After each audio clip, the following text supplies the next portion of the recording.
کوئی تھوڑا سا اس صورت کا تعارف۔ یہ سورہ، اس کا نام آل عمران ہے۔ یہ لفظ آگے چل کر صورت میں آتا ہے، ان اللہ اصطفیٰ آدم و نوحا و آل ابراہیم و آل عمران۔ اس لفظ کی وجہ سے پوری صورت کا نام آل عمران ہے۔ ایک عمران موسیٰ علیہ السلام کے والد ہیں، ایک عمران حضرت مریم کے والد ہیں۔ یہ عمران جو ہے حضرت مریم کے والد ہیں، جو عیسیٰ علیہ السلام کے نانا لگتے ہیں۔ اس سورہ مبارکہ کا ربط یا اس کی مناسبت پہلے ایک سورت کے ساتھ، سورہ فاتحہ میں یہ فرمایا تھا کہ تیری ہی عبادت کرتے ہیں، تجھ ہی سے مدد مانگتے ہیں، ایاک نعبد و ایاک نستعین۔ بقرہ میں فرمایا کہ ہم یہودیوں کی طرح گائے کی نہ عبادت کرتے ہیں نہ اس سے مدد مانگتے ہیں۔ اس سورہ مبارکہ میں ایک اور اضافہ فرمایا کہ ہم عمران کے خاندان، جس میں عیسیٰ علیہ السلام اور مریم ہیں، ان کی عبادت بھی نہیں کرتے اور ان سے مدد بھی نہیں مانگتے جیسے عیسائیوں نے کیا۔ تو یہ تو نام کا ربط ہے، یہ چلتا ہے کئی صورتوں میں۔ اور مضمون کا ربط سورہ بقرہ میں بڑے بڑے مضامین جو تھے وہ 4 تھے: توحید، رسالت، جہاد اور انفاق فی سبیل اللہ۔ وہ چاروں مضمون اس صورت میں ہیں۔ 10 رکوع، 8 رکوع میں شروع میں توحید، 2 رکوع میں رسالت، 9 رکوع میں جہاد اور انفاق، اور 20ویں رکوع میں چاروں مضامین کا دوبارہ اعادہ ہے۔ تو یہ ایک ربط ہوا، وہی 4 مضامین بقرہ میں، وہی اس میں۔ ایک اور اس کا یعنی اس کا جو خلاصہ ہے حاصل، وہ یہ ہے کہ اس سورہ مبارکہ میں ان مضامین پر، توحید، رسالت پر اور جہاد کو ساتھ ملا دیں، تینوں پر شبہات کے جواب ہیں۔ 5 شبہات توحید پر اور 2 رسالت پر، 1 جہاد پر۔ تو توحید کے بارے میں جو شبہات ہیں ان میں سے 3 کا تعلق عیسیٰ علیہ السلام سے، کہ عیسیٰ علیہ السلام کے بارے میں ایسے الفاظ آتے ہیں جن سے پتہ چلتا ہے ان میں خدائی صفات تھی۔ روح لفظ، کلمۃ اللہ، روح اللہ، ایسے الفاظ۔ ابن اللہ بھی آتا ہے پہلی کتابوں میں، تو اس سے ان کی خدائی کا شبہ ہوتا ہے۔ اس کا جواب دیا کہ یہ متشابہات ہیں۔ وَأُخَرُ متشابہات، متشابہات کا مطلب محکمات کے مطابق کرو، محکمات جیسے لا الہ الا ہو۔ دوسرا شبہ یہ تھا کہ ان سے کام ایسے صادر ہوئے جن سے ان کی خدائی کا پتہ چلتا ہے، مردوں کو زندہ کرنا، مٹی سے پرندے بنا کر اڑانا، اندھوں کو ٹھیک کرنا، کوڑیوں کو صحت دینا، ایسی چیزیں ان سے ہوئی۔ لوگوں کو بتانا تم یہ کھا کر آئے، یہ چھوڑ کر آئے۔ تو اس کا جواب دیا کہ وہ تو خود کہتے ہیں بِإِذْنِ اللہ، بِإِذْنِ اللہ، یہ سب کام میں اللہ کے حکم سے کرتا ہوں، خود نہیں کرتا۔ اللہ تعالیٰ کراتا ہے، ہاتھ میرا ہوتا ہے، کام رب کا ہوتا ہے۔ معجزات ہیں یہ، ان کے فیصلے نہیں بلکہ ان کے معجزات ہیں۔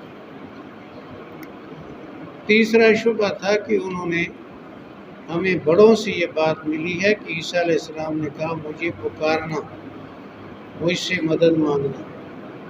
تو اس کا جواب دیا کہ ما کان لبشر ان یؤتیہ اللہ الکتاب والحکم والنبوہ ثم یقول للناس کونوا عبادا لی من دون اللہ۔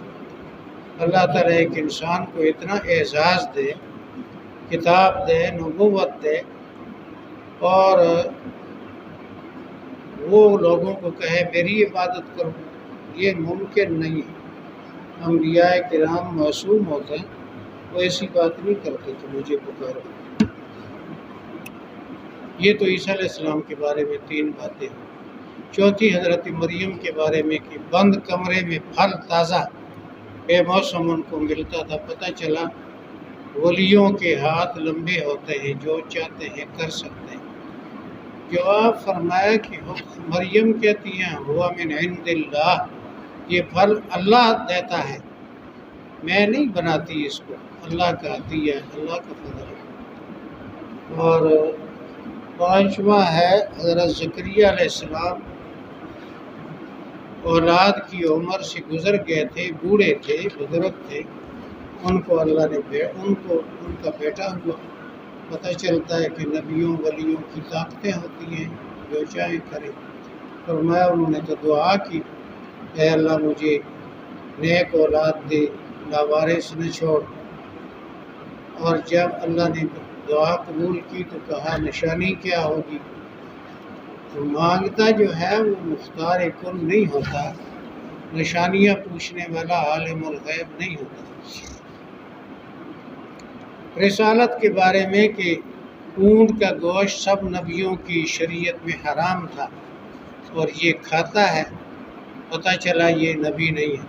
اس کا جواب دیا کہ کل طعام کان حلا لبنی اسرائیل، یہ سارے قسم کے جو تم کھانے کہتے ہو یہ بنی اسرائیل کے لیے حلال تھے۔ وہ تو یعقوب علیہ السلام نے منت مانی تھی، بیمار تھے، میں ٹھیک ہوا تو جو مجھے پسند نعمت ہے وہ میں نہیں استعمال کروں گا۔ ان کو اونٹ کا گوشت پسند تھا، انہوں نے اپنی منت کے نتیجے میں اس کا کھانا چھوڑ دیا۔ یہ کوئی اللہ کی طرف سے حرام نہیں تھا۔ دوسرا شبہ کہ سارے نبیوں کا قبلہ بیت المقدس تھا، اس نے اس کو چھوڑ کر بیت اللہ کو قبلہ بنا لیا۔ فرمایا ان اول بیت وضع للناس للذی ببکہ، سب سے پہلا جو معبد اور عبادت کا مرکز انسانوں کے لیے بنایا گیا وہ مکے والا ہے، بیت المقدس نہیں ہے۔ اور وہ جو تیسرا شبہ اور رسالت اور جہاد دونوں پہ ہو سکتا ہے۔ اگر یہ سچا رسول ہوتا تو احد میں اس کے شاگردوں کو شکست نہ ہوتی۔ جہاد پر اگر یہ حق پر ہوتے، مجاہد ہوتے، تو ان کو کیوں شکست ہوئی؟ اس کا جواب دیا کہ یعنی تحسونہم ولقد صدقکم اللہ وعدہ تحسونہم بإذنہ، اللہ نے وعدہ نصرت کا پورا کر دیا تھا، تم نے شروع میں ان کو شکست دی۔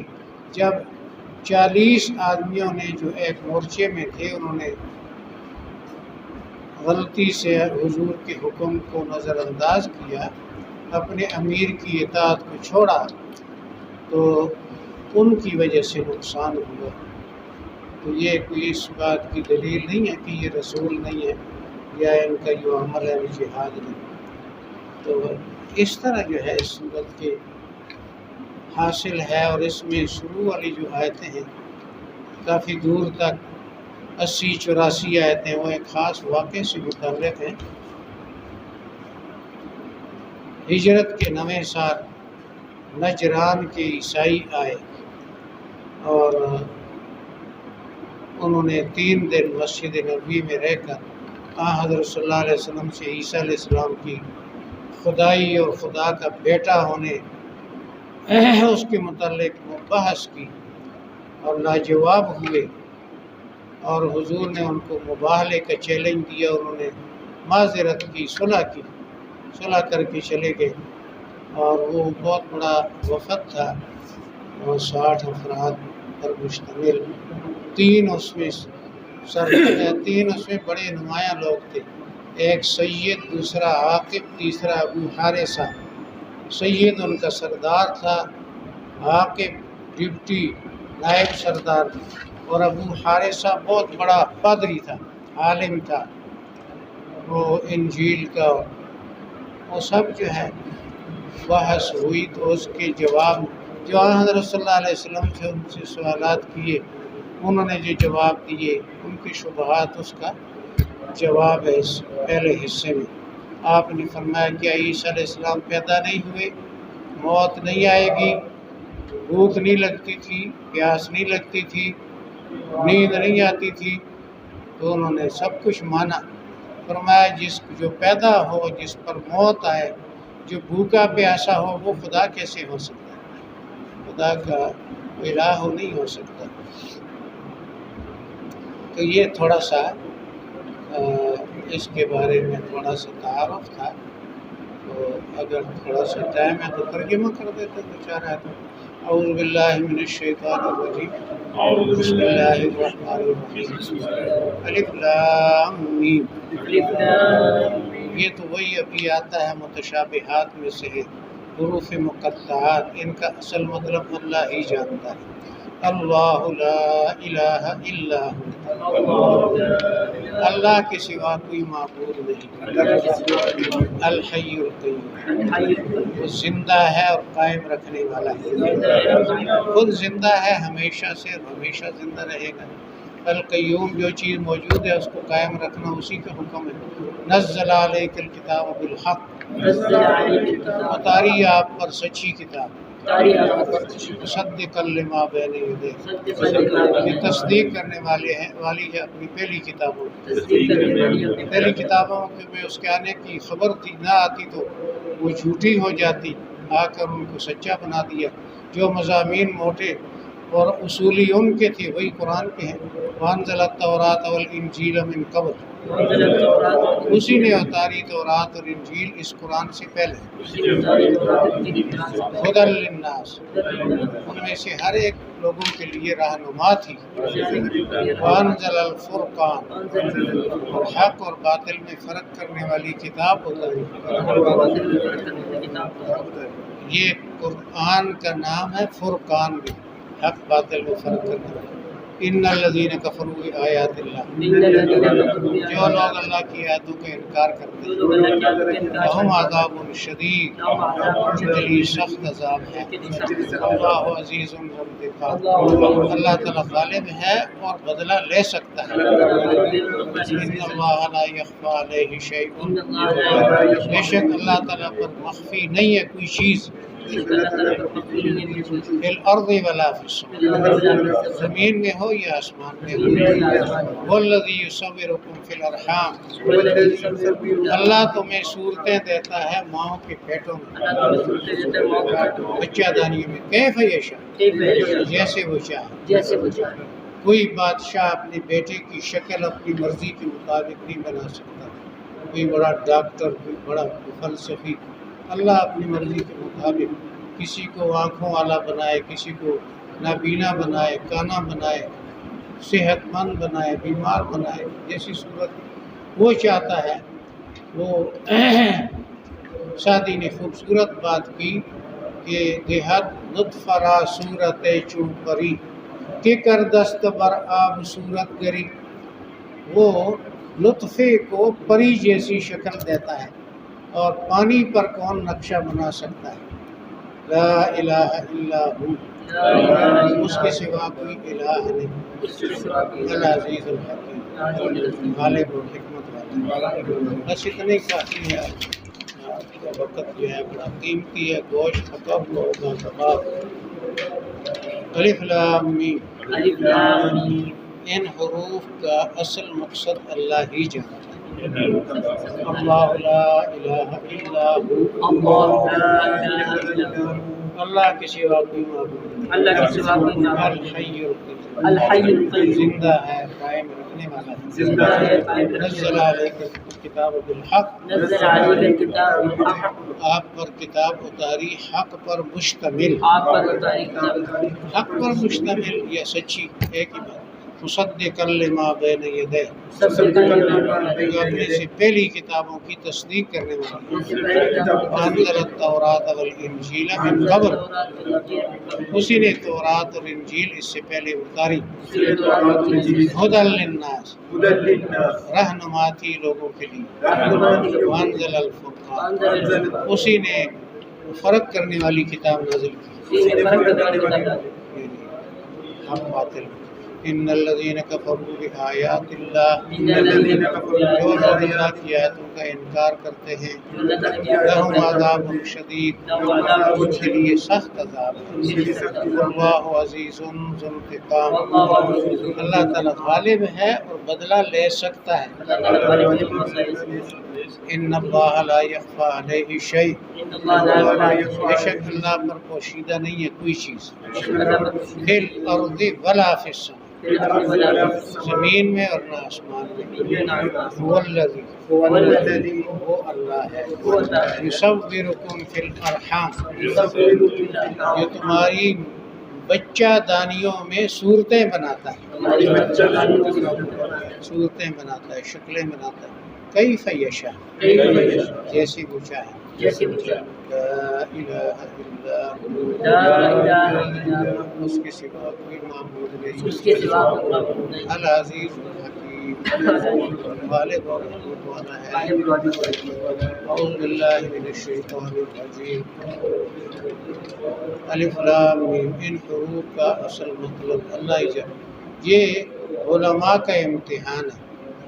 علماء چاہتے ہیں کہ کوئی بات ہم سے پوچھی جائے تو ہمیں معلوم ہو، سب کچھ ہمیں معلوم ہو، فرمایا ان کا علم تمہارے پاس نہیں ہے، اور ان کا علم تلاش کرنا گمراہی آگے آتا ہے۔ جہاں ہم نے چھوڑا اس سے اگلی آیت 7ویں آیت میں یہ بات آتی ہے، جاہل کو کہا جائے پڑھ، وہ پڑھنے سے بھاگتا ہے، اس کے لیے اس کو کہنا پڑھ یہ امتحان۔ عالم کو کہا جائے یہ بات تو نہیں سمجھ سکتا، اس میں مت فکر کر، یہ اس کا امتحان ہے۔ وہ